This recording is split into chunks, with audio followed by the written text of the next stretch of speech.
Welcome to our channel RK tutorial. So మన ఛానల్లో ఉన్న సబ్స్క్రైబర్స్ అందరికీ గుడ్ న్యూస్ అండి. మరి చాలామంది రిక్వెస్ట్ మేరకు ఏపీ హాస్టల్ వెల్ఫేర్ ఆఫీసర్ లేదా హాస్టల్ వార్డెన్ ఉద్యోగాలకు సంబంధించి ఫుల్ కోర్సు ఇంతకుముందు మన యాప్లో 1299 ఉండేదండి. సో దీనిని మళ్ళీ 799 రూపాయలకి అందచేయడం అయితే జరుగుతుంది 2 సంవత్సరాల వ్యాలిడిటీతో. సో కాబట్టి ఈ ఆఫర్ కేవలం 2 రోజులు మాత్రమే ఉంటుందండి. ఓకే, వెంటనే మరి పర్చేజ్ చేయండి. ఇందులో 1000కి పైగా క్లాసెస్ ఉంటాయి, టెస్ట్ సిరీస్ ఉంటుంది, పీడిఎఫ్ మెటీరియల్ కూడా ఉంటుంది. మూడవ 20 సంవత్సరాల ఎక్స్పీరియన్స్ కలిగిన ఫ్యాకల్టీ చేత క్లాసెస్ అయితే చెప్పించి అప్డేట్ చేయడం జరిగింది.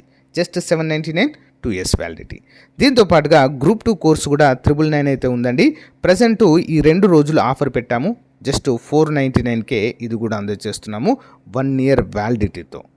సో కాబట్టి గ్రూప్ 2 అభ్యర్థులు, హాస్టల్ వెల్ఫేర్ అభ్యర్థులు ఈ రోజే కోర్సును పర్చేజ్ చేయండి. ఏ విధంగా పర్చేజ్ చేయాలి?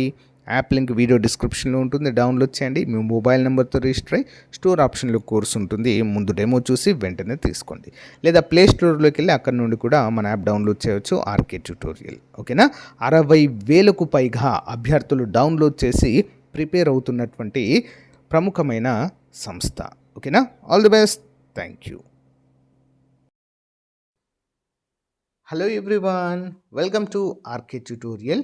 సో గైస్, మరి గ్రూప్ 1 నియామకాలు అరాచకాలు అంటూ ఒక అప్డేట్ అయితే రావడం అయితే జరిగిందండి. సో ఇదెందుకు మనం చర్చించుకోవాలి ఏంటి అనే వివరాలు అయితే మనము డిస్కస్ చేసుకుందాం. ఎందుకంటే రాబోయేటువంటి జాబ్ క్యాలెండర్లో మనకి గ్రూప్ 1 ఉద్యోగాలు, గ్రూప్ 2 ఉద్యోగాలతో పాటు ఇతర ఖాళీలు కూడా ఉన్నాయండి. ఓకేనా? అయితే వీటన్నింటిని కూడా పారదర్శకంగా, ఎలాంటి న్యాయపరమైన చిక్కులు లేకుండా, అంతేకాకుండా ఈ నియామకాల్లో అవకతవకలు జరగకుండా మరి జరపాల్సినటువంటి బాధ్యత ప్రభుత్వం పైన ఉంటుంది, ఏపీపీఎస్సీ పైన ఉంటుంది. సో దీనికి సంబంధించి మరి మనం కూడా ప్రభుత్వాన్ని అయితే ప్రశ్నించాల్సిన అవసరము ఎంతైనా ఉంటుంది. అయితే గ్రూప్ 1 నియామకాల్లో అరాచకం, వైకాపా హయాంలో అడ్డగోలుగా మూల్యాంకనం అంటూ మనకు ఇక్కడ ఒక అప్డేట్ అయితే ఉందండి. ఓఎంఆర్ షీట్లలో ఇష్టానుసారం దిద్దుబాట్లు, సవరణ. 736 మంది ప్రశ్నపత్రాలని ఫోరెన్సిక్ పరీక్షకు పంపిస్తే 95% పత్రాలు సవరణలో, దిద్దుబాట్లు, గుర్తింపు. సిట్ నివేదికలో అధికారికంగా వెల్లడించారండి. ఓకేనా? ఇదన్నిటికీ కూడా ఇంటర్వ్యూ ప్రధాన కారణం అంటూ ఖచ్చితంగా ఈసారి గ్రూప్ 1కి ఎలాంటి ఇంటర్వ్యూ లేకుండా మరి చేపట్టాలి. కంప్లీట్గా ఎగ్జామ్ పైనే ఆధారపడైతే నియామకాలు చేపట్టాలని అయితే అభ్యర్థులైతే కోరుతున్నారండి. ఓకేనా? మరి వైకాపా ప్రభుత్వము గ్రూప్ 1 ఉద్యోగాల నియామక ప్రక్రియను ఒక ప్రహసనంగా మార్చేసింది. అన్ని వ్యవస్థలు నీరుగార్చినట్లే ఏపీపీఎస్సీని అరాచకాలు కేంద్రంగా చేసింది. కావలసిన వారికి ఉద్యోగాలు కట్టబెట్టేందుకు అధికారాన్ని అడ్డుపెట్టుకుని గ్రూప్ 1 నియామకాల్లో కానీ వీరి ఎరుగని అక్రమాలకు పాటుపడిందంటూ ఇక్కడ తెలియజేశారు. చరిత్రలో ఎన్నడూ లేని విధంగా జవాబు పత్రాలని 3 సార్లు మూల్యాంకనం చేయించింది. మొదట డిజిటల్ మూల్యాంకనం పేరుతో అడ్డగోలుగా వ్యవహరించిందని కోర్టు కూడా మొట్టకాయలైతే వేయడంతో హాయ్లాండ్లో మాన్యువల్ మూల్యాంకనం పేరుతో ఏపీపీఎస్సీ మరో డ్రామా అయితే నడిపిందండి. సో ఈ విధంగా చాలా అంటే చాలా జరగడం అయితే జరిగిందండి. ఆ రిక్రూట్మెంటే చాలా పెద్ద తలకాయ నొప్పిగా మారిందండి. ఓకేనా? అయితే అరాచకం నిబంధనలకు విరుద్ధంగా డిజిటల్ మూల్యాంకనం చేపట్టిందండి. నెక్స్ట్ హాయ్లాండ్లో మార్పులకు మాన్యువల్ మూల్యాంకనం పేరుతో మరొకసారి. నెక్స్ట్ 3వసారి మూల్యాంకనంలో కూడా భారీ అవకతవకలు. ఓకేనా? కోర్టు ఆదేశించడంతో 3వసారి కూడా మూల్యాంకనం చేపట్టింది. అందులో కూడా అవకతవకలు అయితే జరిగినట్లుగా కూడా సిట్ అధికారికంగా తెలపడం అయితే జరిగిందండి. ఓకేనా? మరి ఈసారి ఇలాంటి అవకతవకలు జరగకుండా చూసుకోవాల్సిన బాధ్యత ప్రభుత్వం పైన ఉంది, అంతేకాకుండా ఏపీపీఎస్సీ పైన కూడా ఉంది. ఎందుకంటే ఎన్నో సంవత్సరాలు కష్టపడి సో ఊర్ల నుంచి కూడా వచ్చి, సో ఎక్కడో హాస్టల్లో ఉంటూ సరైన తిండి లేకుండా బవళ్ళు కష్టపడేటువంటి అభ్యర్థులు మరి పరీక్ష రాసిన తర్వాత ఇలాంటి అక్రమాలు జరుగుతున్నాయి, సరైన విద్యార్థికి, కష్టపడిన విద్యార్థికి ఉద్యోగం రావట్లేదు అంటే ఎవరు కూడా సహించేటువంటి పరిస్థితి ఉండదు.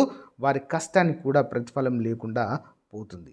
కాబట్టి ప్రభుత్వాలు ఇకనైనా మేల్కొని ఇలాంటి అవకతవకలు జరగకుండా మరి ఈ రిక్రూట్మెంట్ ప్రక్రియను పారదర్శకంగా 100కి 100% పారదర్శకంగా జరుపుతూ ఉపాధ్యాయులకి ఈ విద్యార్థులకైతే న్యాయం జరిగేలా చూసుకోవాల్సిన బాధ్యత ప్రభుత్వాలపైన, అంతేకాకుండా ముఖ్యంగా రిక్రూట్మెంట్ బోర్డులపైన అయితే ఉంటుంది. ఓకేనా. ఇటీవల మనం చాలా చూసాము. ఈ నీట్ పరీక్ష లీక్ అవ్వచ్చు, పరీక్ష పేపర్, అంతేకాకుండా జార్ఖండ్లో కూడా మనకు ఇలా ఏపీపీఎస్సీ ఎలానో అక్కడ కూడా జార్ఖండ్ పబ్లిక్ సర్వీస్ కమిషన్ ఉంటుంది. దాన్ని సమూలంగా ప్రక్షాళించాల్సిందిగా కూడా స్టూడెంట్స్ అయితే ప్రొటెస్ట్ అయితే చేయడం జరుగుతుంది. అంటే చూసారా, ఒక చిన్న చిన్న తప్పు కాదు అది. ఏంటంటే విద్యార్థుల యొక్క తలరాతను మార్చేటువంటి ప్రభుత్వ ఉద్యోగాలకు సంబంధించి ఇలాంటి అవకతవకలు జరిగినప్పుడు దాని యొక్క పరిణామం చాలా తీవ్రంగా ఉంటుందండి. కాబట్టి ప్రభుత్వాలు ఇప్పటికైనా మేల్కొని మరి ఈ యొక్క పోటీ పరీక్షలను జరిపేటువంటి విధానాన్ని, ఓకేనా, దీనికి సంబంధించినటువంటి కంప్లీట్గా విధి విధానాలను రూపొందించి యాజ్ ఇట్ ఈజ్గా ఫాలో అయ్యి ఇలాంటి అవకతవకలు జరగకుండా చూసుకోవాల్సిన అవసరము ఉంది. అయితే ప్రజెంట్ ఏపీపీఎస్సీలో మరి గ్రూప్ 1కు సంబంధించిన ఇంటర్వ్యూస్ అయితే తీసేయాలని, అంతేకాకుండా ఏజ్ లిమిట్ కూడా ఈసారి పెంచాలి అని చెప్పేసి అయితే అభ్యర్థులు అయితే రిక్వెస్ట్ చేస్తున్నారండి. చాలా సంవత్సరాల తర్వాత నోటిఫికేషన్స్ వస్తున్నాయి కాబట్టి సో లాస్ట్ అవకాశం మాకు కనీసం 1-2 ఇయర్స్ మాకు రిలాక్సేషన్ పెంచినట్లయితే మేము అటెంప్ట్ చేస్తాము ఒకసారి అని చెప్పేసి చాలామంది అభ్యర్థులు అయితే అడుగుతున్నారు. అంతేకాకుండా ఆగస్టు 15వ తారీఖున రావాల్సినటువంటి ఉద్యోగాలను సెప్టెంబర్ 15కి అయితే ఈసారి డిలే చేయడం అయితే జరిగిందండి, మార్చడం అయితే జరిగింది. సో డ్యూ టు కొన్ని రీజన్స్ కారణంగా. అయితే ఆ సెప్టెంబర్ 15 నుంచి ఎట్టి పరిస్థితుల్లో మళ్ళీ పోస్ట్ పోన్ చేయొద్దు అని చెప్పేసి కూడా మరి అభ్యర్థులు అయితే రిక్వెస్ట్ చేస్తున్నారు. చూడాలి ఇక. సో గైస్, ఇదండి దీనికి సంబంధించిన అప్డేట్. దీనిపైన మీ అభిప్రాయాన్ని తెలియచేయండి. So thank you.